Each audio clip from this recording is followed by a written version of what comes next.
It seems that our president is a little bit on top of the weather, so I'm going to call the meeting to order. Okay, I'm calling this meeting to order. We have a roll call. Mr. Garza, please. Yes, sir. Mr. Valdez. let me, Mr. Jesus Martinez. Well, let me tool announce. This is a special call meeting, and we're in the Amber Year room, and the time right now is 12:03.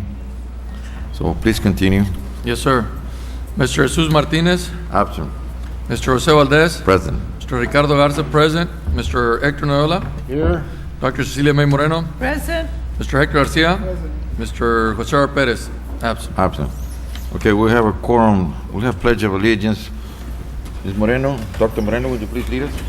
I pledge allegiance to the flag of the United States of America and to the republic for which it stands, one nation, under God, indivisible, with liberty and justice for all. Thank you very much. Item number 1, it's BA-1415-35, discussion and possible action to approve the general operating fund, that's Fund 199, budget amendment in the amount of $21,740 as a result of transfers between functional expenditure categories from the Board of Trustees discretionary funds. Ms. Flora Ayala? Good evening, Mr. President. Mr. Martinez is not here, but Mr. Valdez, board members, Dr. Nelson, colleagues. Yes, we recommend approval of the budget amendment in the amount of $21,740 from the board's discretionary funds. Okay. Quick question, Mr. Miller, if you don't mind. Is the $8,000 that I put in there to transfer to Mr. Perez part of it? Can we not make an amendment right now to do it? Yes, you can make a verbal And the amendment. $5,000 that I transferred to Nixon High School to the drama department, to the Right, we drama- just is it on it? specify the details? Or, Yes. I'm just talking about for the minutes. So will we Yes. add 8,000 to the 21,740? Well, Yes. $8,000 that's going to transfer to Mr. Perez's account, and $5,000 is going to the Nixon Drama Club. Okay. for purchase of, can you provide They're us? going to get you that information. No, I'm aware of it. I have it. It's equipment for their new, dark black room or whatever it is. I mean, we can do it at the Recommend. meeting, next meeting, it's up to you. I just wanted to make sure that we're able to do that. The breakout. For the record, Mr. Jesus Martinez, our president, is here. Okay, thank you. If you can, that's fine. If not, we'll wait till the next meeting. Council, you okay with that? Yes, I'm fine with that. I'll make to amend it from 2021 to add that $13,000 more. I still have 20-some anyway. Let's say for the record, if we could have a calculator at 21,740 plus 13,000, It's 34,740. I don't need a 34,740, Mr. President, is the final total of the amendment on agenda item number 1. I make a motion that we approve item number 1 as amended. second. So, Been moved and seconded that we approve item number 1. Any further discussion? Okay, those in favor, please say aye. Aye. Any opposed? Nobody opposed, the motion carries. Item number 2, Dr. Nelson? Item number 2 is discussion and possible action to approve Senate Bill 149 resolution. Mr. President, members of the board, you received late last week a Senate bill update. It was a packet of information that was provided by our Office of Curriculum and Instruction that included an executive summary of Senate Bill 149. It also included a letter from the Texas Education Agency dated May 11th that summarized Senate Bill 149 and guidance to school districts on how to implement this new legislation. And finally, a copy of the resolution that we are recommending for possible action today. Basically, the situation is this, that we've provided for the public. It's a little blurry, but you have a color copy of it right in front of you. And what needs to be considered is to set up our conversation. Number one, this was approved by the governor on May 11th. And so it was intended to be approved and effective immediately, if you know the situation. So they were acting on it in May, expecting for school districts to have some kind of action between now and May. For the Laredo Independent School District, this Senate Bill 149 is basically speaking of 195 students in our 4 high schools. And you have the numbers, totals by each school: 75 at Martin, 63 at Figueroa, 55 at Nixon, and 2 at Early College. There are basically 5 exams that we're speaking about. There are 2 in English, an English 1 exam and an English 2 exam. Then there's a history exam, I think it's U.S. history. U.S. history. And there's a science exam, biology, and then there's one other exam, Algebra 1. Okay, so what I think is important for this conversation, and you could read all the background information to see how we came to this study, but basically we're supposed to have committees. They're called Individualized Graduation Committees, IGCs. These committees are supposed to review all sorts of information: kids' transcripts, their attendance, their background, have they taken any dual enrollment, and the list goes on and on. There's like, I want to say, over 14 indicators that are supposed to be considered by this committee. As you look at all these indicators, if a kid meets them, then the state is basically saying with Senate Bill 149, the committee can approve them to graduate. The reason why we're asking for approval on this resolution is because our current policy says if they do not pass the end of course test, they are not eligible for graduation.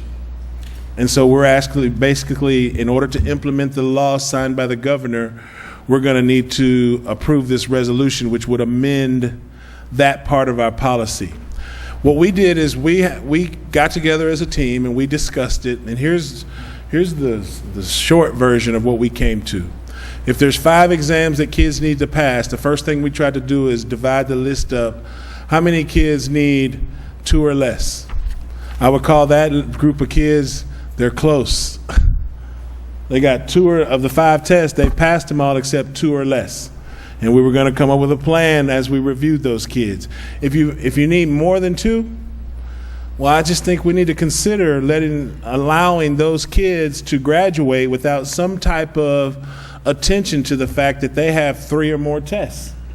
That means anyways. So out of the 195 kids total that are impacted by Senate Bill 149, 154 of them are what we call close. Most of them.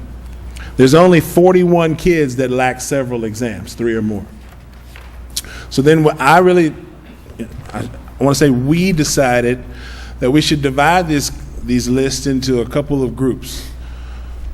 If a kid is 2 or less and the tests are science or social studies, it's been our pedagogical opinion that the research project, doing some type of activity between now and their graduation date is reasonable. It can be assessed, they can meet the expectation, and they can walk the stage. In my opinion, which is my opinion only, it's really to this board to decide, if they can't pass the English 1 EOC, the Algebra EOC, the English 2 EOC, well then I just don't see how we have 1,000 other kids that met those requirements. And so for a kid that didn't make English, if our local issue is we have a concern about kids graduating not having the English skills that they need. And so for 1,000 kids, let me finish, and then for 1,000 kids that met those expectations, I just think for kids that were unsuccessful on English 1, I think we need to consider that before we allow them to graduate, and we could do that over the summer. Dr. Moreno makes an excellent point as we visited about this. Yeah. Those same kids that I'm saying may not have the English skills necessary to meet English 1 EOC, they've gotten 4 English credits. And that's a valid point, and that's why I'm saying it's the will of the board. I'm just telling you that right now, as I look at our curriculum and instruction department, I could build a strong case for science and social studies. I have a more difficult pedagogical time building that same case for English and math. Comments? Yes. I just think, the state came down, government signed into law, and what we're trying to do, we're trying to put a hurdle that we don't need to be putting a hurdle, period. No ands, ifs, or buts. If it's English, if it's any other course. If they tell you it's English, math, right, it doesn't matter. They've gotten their 4 credits of English. I think that we're just creating a problem for ourselves. Okay. And I've gotten calls that we're discriminating against them. I've gotten calls, all kinds of calls. I had that conversation with you yesterday. Yeah. I personally think that if they can graduate, regardless of what it is, let's make sure that they graduate, period. That's my Yes, sir. opinion. I want to say that we need to concentrate on helping those that have more than 2 pending. We need to let the others graduate, and I would like to see a very specific plan about what the district is going to do to help the others, because those 14, those 15, and those 12 have all their credits. So how is it that they're able to pass all their classes and they can't pass the state exam? You know, that makes us want to look at our instruction. So for now, let's concentrate on those that are pending more than 2. Let's hold somebody accountable for their graduation. Let's make sure that we have a plan that somebody's going to make sure that those students are ready at the end of summer school. Mr. Noyola? Yes, Dr. Nelson, on Monday, the high schools were told that students that lacked 2 exams could graduate. Then the following day, they were told that they needed English 1, English 2, and algebra. So then these students were told, the parents were told on Monday they could graduate, and then the following day, we have a problem because now they cannot graduate because they're lacking these exams. So. Okay, with all due respect, Mr. Noyola, you're speaking about Martin High School, because Yes, we sir. don't have the situation at the other 2 high schools. So I understand what you're saying, and what you're trying to put in the record is fact. We would contend that it didn't occur that way, but the bottom line is that we're ready to clarify with all the campuses what we need to do. That we do have 1 campus, as Mr. Noyola is saying. It's not all of them. You said all the high schools. That's not true. Okay. Okay, it's Martin. Mr. And Garcia. we'll clarify as we need to and go forward, whatever the board clarifies to us. I'm interested to hear, since you all have been more involved with this, I guess longer than we have, and the overall general idea behind what Mr. Garcia and Mr. Noyola are saying, I tend to agree with, but I think you all are the experts at this. I'm not sure what your plan is and what you plan to do. I'm kind of hesitant to say that that we push them forward only for one reason, and that reason being that that we need to cover ourselves from an auditing point of view. That we don't just say push the can down the road and let it fall where it may, and then turn around and blame the state because they're the ones who provided this mess. So I'm not sure what the answer is. I'm sure you all are diligently looking at it. I'm sure you all are looking at every angle that protects the district, and that's really my intention here. The problem with the kids, well, it's not going to end this year. I can tell you that we can set them up next year, and probably the numbers are going to look the same next year in terms of not having to test. There's programs out there. I'm not sure we want to push it. I don't know that it'll solve the problem if we're trying to push them to get, for instance, your Odyssey programs, to try and get them to just meet the requirement. But we all know deep down in our hearts that those kids are not ready. If they can't pass English 1 or Algebra 1, you can't tell me they're going to go to LCC and be successful, because they're not. That's not our problem, though. I mean, I can tell everybody can build an argument that that's not our problem. I'm just saying that if there's something that we can do to eliminate or to reduce the problem that we have right now, we need to find it. I know it represents a small portion of our population, and it doesn't necessarily reflect our teachers because it's a smaller group. But I mean, we all have to look in the mirror about this if we're not getting them ready. Sure. Mr. Valdez? Yes, I have a couple of layman's concerns here, since I'm not very well versed in the academic field. But these students who do not graduate, the seniors, am I correct? Okay. Yes, sir. Now, they're just going to be turned loose. What makes anybody think that they're going to come back and continue with their education? That's a concern that I have, okay? The other one is this, and I don't mean it in a facetious manner. You know, they don't pass English, you know, they can always work at our nutrition program. We have a lot of people there who don't understand an iota of English, and that's a fact. Yes, sir. But I'm not pushing that. I'm just saying, you know, that if we stop them, what makes us think that they are going to go in a different direction and still have a chance in life? Can I respond to some of this, May I? Mr. President? Okay. Yes, sir. I think all these comments are very well said and really are exactly a good summary of the scenario we're faced with. With all due respect to the state of Texas, this came down May 11th, and what we tried to do is interpret it in the packet that we got a letter from TEA. We have all kinds of resources, including Region 1 and other regional service centers. That's where the resolution came from. Walsh Anderson Legal Company has provided this for TASB. And so for us, we felt like we needed to give it the due diligence of an internal review that is not court of public opinion, that is not, I don't mean no disrespect to Texas, to the state of Texas, but there are people, to answer your question, there are school districts that say, the governor signed it, you got 195 kids, let them walk. Don't get in. There are others, school districts, that say you got 195 kids, regardless of if they met all their credits, they're not walking in June, we can do something with them in the summer and let them walk. So it's all philosophical interpretation, and I can argue, I shouldn't say argue, but I can understand the side that says, get the kids with 2 or less, they walk. The ones with more, we failed them. And we need to do something. We need to be held accountable so we can do that if that's the will of the board. It's just, we feel like what we've presented shows evidence that we've reviewed it, and here's our opinion. It doesn't mean that it's right. It doesn't mean that it's, you see what I'm saying? We could make an argument. The board could clearly communicate. That's why this is a special called meeting and not a workshop.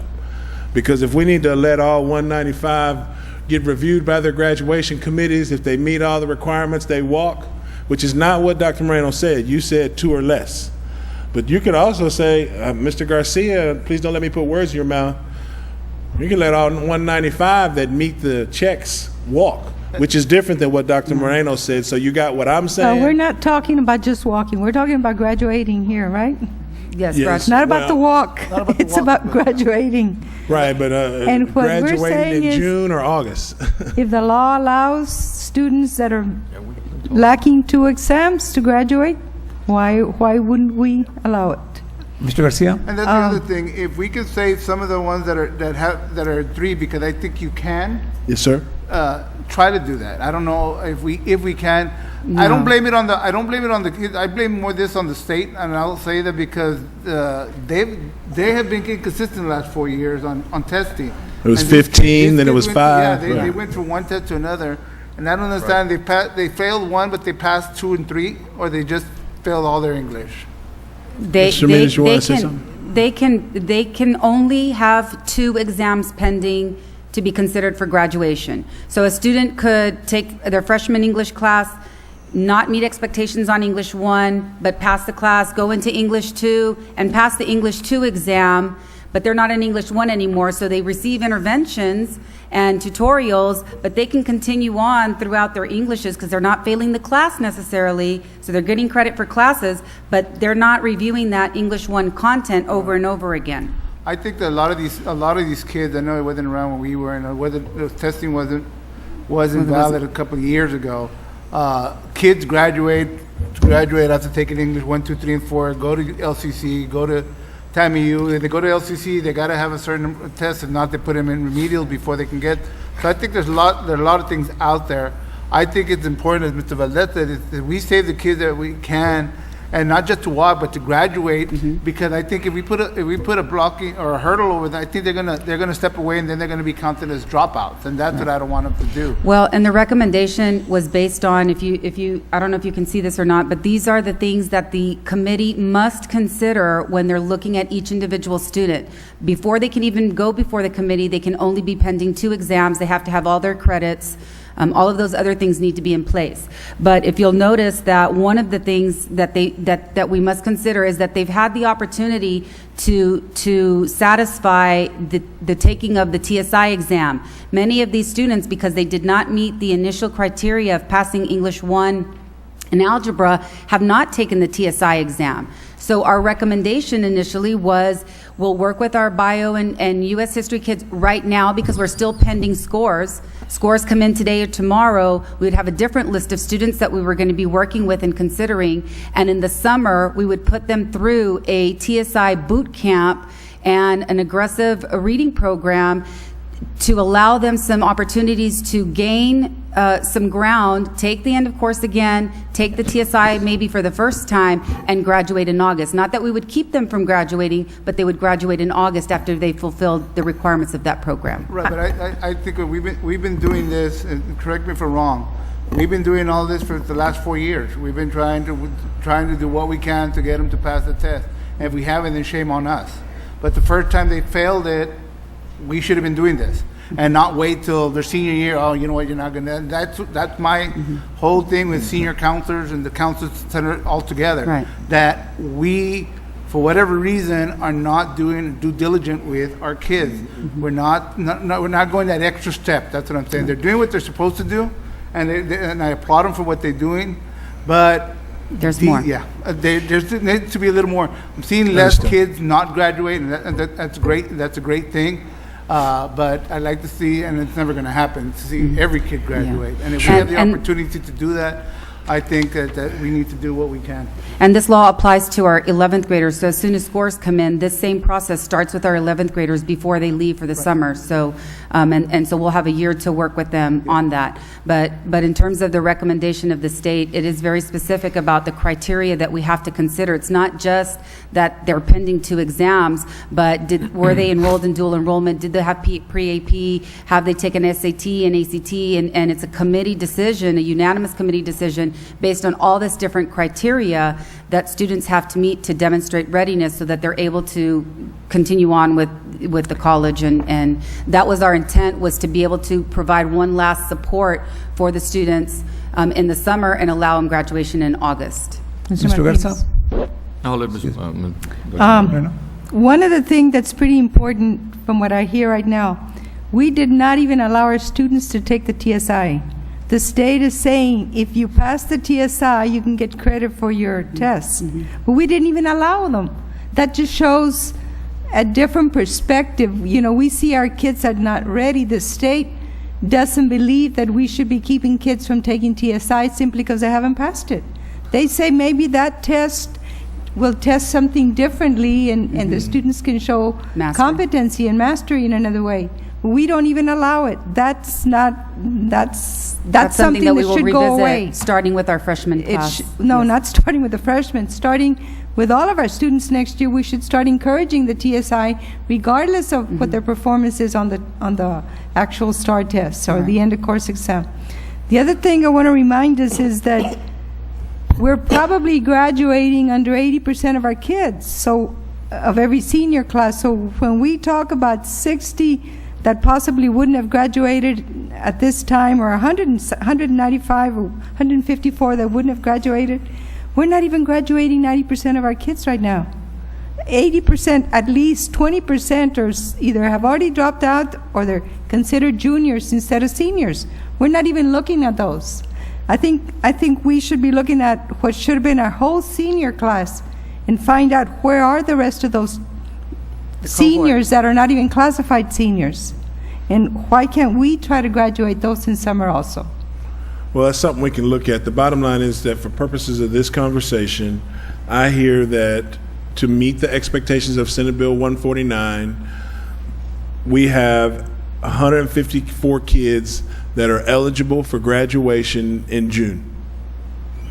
And what I'm hearing from the board is we need to go through the process that the state has outlined, and if they meet those criteria, then they should be allowed to walk. Right. And that's what our resolution will graduate. say. To graduate, excuse me.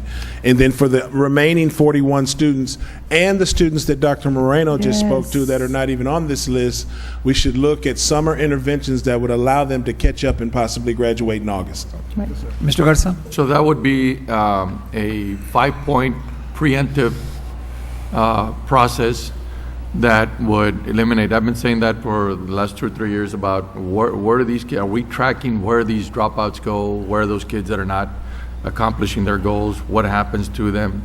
Is there a system to do that that doesn't keep the counselors keeping their eye on them, on the minority, and not focusing on the majority? What do we have to do to offset those situations so it won't be an emergency type situation like it is right now? Now, the second question for me is, if we're going to be having this problem next year, is it going to be because of the quality of the test, or in other words, the material that's involved in that test, or is it because, is it an organizational or systematic problem from us? I'm not sure how we can preempt what just happened. Well, I can say the answer to that, Mr. Goddard, very respectfully, is that we're having separate conversations about the alignment of our curriculum. And when we're asked to present to the Board of Trustees, what evidence do we have that there's alignment between what's written, what's taught, and what's tested? Right. It's a separate conversation, and I agree that we need to improve. Now, we've been working on that. And so, do we know where every dropout went? No, we do not. Should we? We should. And it's something we work on every day. We've tried to provide opportunities for kids that we lost along the way we tried to recapture those kids, even though they've already counted as dropouts. So we can show evidence that we're making strides aggressively toward everything that's being said here. But I just would like to help us focus on, this is not a panic, this is not an emergency. We're working on this. Some of the comments you're making, we can build a strong case that if you can't, it's a paradigm. We need to rethink our position as a learning organization, because we've had this position for years that if you can't pass the English 1 EOC, I say for years, there was just a few years ago, kids were required to pass 15 of these tests. And then they changed that to 5. But for us, if you can't pass the English 1, we've been hesitant to start having conversations about TSI. Dr. Moreno's point's well taken. Maybe we should revisit that because it tests kids differently. But we're trying to have a conversation about getting more kids post-secondary credit. Well, if you can't pass it, we have kids right now, we've had this conversation at early college. They're at early college, and we should unenroll them if they can't pass the TSI. So we can talk about the tests, but we know we have kids right now, they didn't pass the TSI, and they're at early college. And so we're saying, Dr. Nelson, we've been struggling with that English, the instruction that students are getting at the 9th grade level, the lack of writing skills that they have because there is not enough instruction going on. If we look at our writing across the district, we only teach writing on the year they're going to get tested. And those are the reasons why our kids can't do any better when they get to be 9th graders. Okay. We don't teach writing throughout the whole grade levels. So yes, there are things that we need to improve on, but we don't seem to want to get out of the same thing over and over again. We've been concentrating on trying to get students to be at level 3 when they're in the lower grades, so that as the material gets more difficult, they're still there, ready to perform well. But we don't even try to get them at level 3s. We want to concentrate on keeping people at a minimum passing standard, and this is a result of it. They don't get to the high school with enough skills because we don't push it enough at the lower grades either. Dr. Nelson, what is the action? Or what do you we just recommend approval of the resolution as presented. For us, it's clear that the conversations we're going to have with all the high schools are based on kids with 2 exams or less.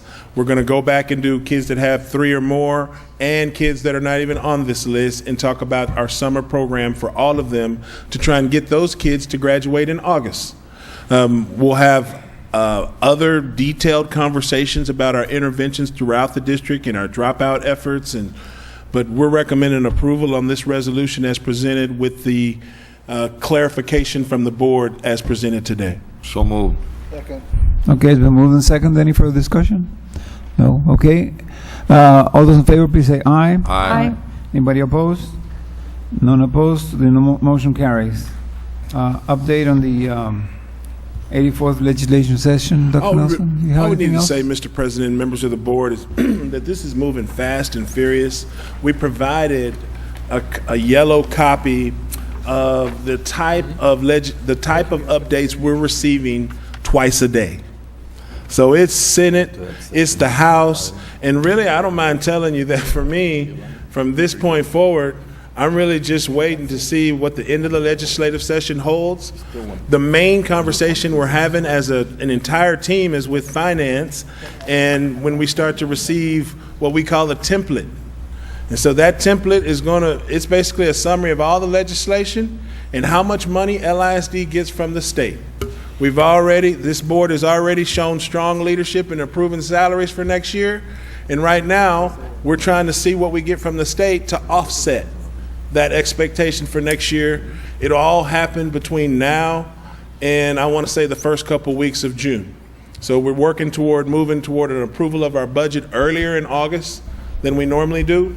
And so the last thing I would say on our legislative update, if there's any particular legislation that this board wants to see an update on, expectations, how we're going to implement this, have we talked to our local representatives, state, senators and members of the House. It's everything from attendance and truants, every department we have, police, security, finance, curriculum and instruction, assessment. And so if you see something, there's stuff on property tax legislation, fund balance changes, all these things are conversations that we've had. So we're not trying to overwhelm the board. We really could just wait and see what the final ruling is. Most of these bills we anticipate will die. But you never know, and so I just wanted to continue that conversation with elected officials that represent our school district on how staff can communicate with our elected officials in the state on your behalf if necessary, or how we can help you represent your constituents. Just one thing on that conference that I went over this weekend, Mr. Moak gave a presentation on that. One of the things he stressed was the issue of getting involved with every aspect of where our funding sources come from the state and how all of this can affect you. Mm-hmm. And only because, so we want to be left standing in the rain when, a lot of these might die, but there's always going to be that one crazy bill that made it through, and how that's going to affect us.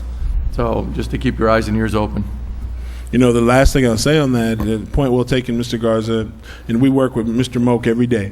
And so he's definitely been a great resource. But the main one coming down the pike right now as we follow all this is what I call A through F districts. It's out of the House, and it's about to go out of the Senate today. It'll be signed by the governor, and I'm interested to see how TEA implements it. It'll probably be some kind of reprieve for a year. So I'm willing to bet next spring we'll get some kind of, here's what your grades would have been, but they don't technically count. I shouldn't speak for TEA because we have no, but I'm telling you that's coming, and that's going to sweep the state, because there'll be some districts that have all A's, and there'll be other school districts that don't meet that, and so we know what the expectations will be for our district. Mr. Valdez? Yes, I think, Dr. Nelson, what you're saying is that right now we're not going to do anything about legislation. Except just grin and bear it. We're an automatic pilot. There's nothing we can do. This update is just telling us what's going on over there. Makes very little sense to us, but there's nothing to do except adjourn, go home. Clear as mud. Yes, Let's sir. hope that the A through F is not like the ratings that we get from the state, from the federal in terms of financial. Where That they it's all take your based on money. our, it's all Right. based on our level of. Yeah, that could be a problem. They could tie our funding to it. So, Well, but we're not no, going to. I'm All our s- campuses are going to meet expectations. So it's okay. I'm saying, how when the rating agencies, we don't stand a chance That's because of our demographics. Well, let's hope that's not going to be the case with the A through F. Well, and that's a conversation for Senator Zaffarini, Representative Raymond, Representative King. 'Cause I agree. Dr. Nelson, do we already have the funding for these summer programs for the seniors? Yes, sir. Yes, sir. All our summer program and intensive interventions.